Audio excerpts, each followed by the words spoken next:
Mo di mo connect ato. Dire na lang na siya sa kuan. Dire na lang na siya sa Permastin. Kato ni tingog na. Hello sir. Hello? Yes sir, yes sir. Good morning sir. Klaro na sir, klaro na imong tingog sir.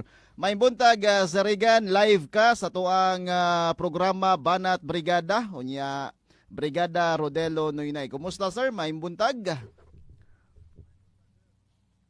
Oh, natingog na to Brigada Eric. Kay sa kada.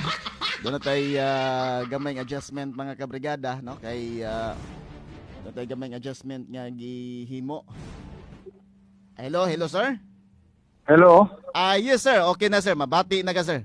Madungog na ka sa tuang mga suking tigpaminawan, labi na sa tuang mga kabrigada das lungsod sa Midilian. May buntag si Regan onya live sa tuang pagpanag-uban diri sa Banat Brigada sir. May buntag, sir, o may buntag sa mga suking tingpaminaw sa brigada. Yes sir, Sir Regan kini ang ari na gyud ta sa tuang issue sir no. Wala na gyud ni kuan kini ang kumusta sir ang atuang lakang may kalabutan ni atong reklamo diha sa tuang mga residente sa lungsod sa o barangay daan lungsod sa tuang lungsod sa Midilian. Actually, sir, ang kani nga maong reklamo, sir, gisangat ni dito sa atong sanitary inspector sa IHU. Yes sir. Niadtong August 18, 2022. August 18. Oh yes sir, yes sir. Oh, nausban na ilang reklamo October 7. Pero niadtong paghatag nila pagpadangat sa ilang reklamo niadtong August 18. Yes sir. Pagka August 19, diadto na sa sanitary inspector. Pagkaugma dayon. Pagkaugma dayon. Yes sir, okay sir. Diadto na siya for ocular inspection to determine if that complaint is really existing.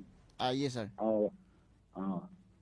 Upon ocular inspection, conducted by the IHU office through the sanitary inspector, ang ilang nakita dito, akong i-enumerate sir ha? Yes sir, okay sir. The pedigree is located in residential area, meaning naagit sa daghang kabalayan. Yes sir, daghang okay sir. namuyo. Naa sila 20 ka big pen. 20, okay sir. 17 are occupied. So 20 ka Tangkal. 20 ka piglets. Piglets. Yes sir. 20 ka baktin o 17 ani occupied ang ilahang ad. Tangkal, yes sir. Na sila 46 ka patining. Na sila unom kanay. Yes sir. Mao na sakto. About the complaint, foul smell present with pig excretes inside the pen. So, manimaho yun. Manimaho yun ang baboy sir. Makita ang mga kuan kay natural man yun. Oo. Isa kung sang klases mananap, malibang man yun. Tama, Sorry tama sa mga sir. nangaon ha. Pasensya kayo sa mga nangaon ron. Na sila duha ka septic tank. Duha, yes sir.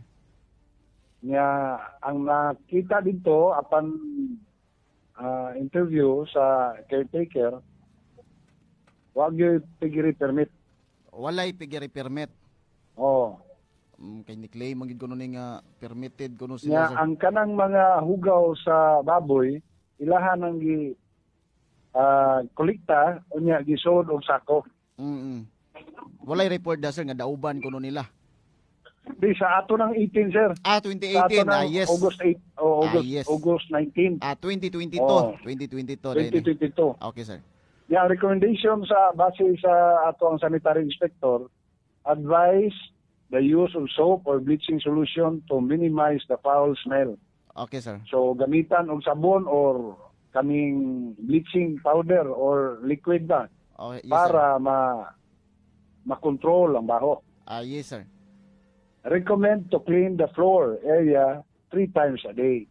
Yes So sir. mo nagikuan nila nga kalimpyuhan,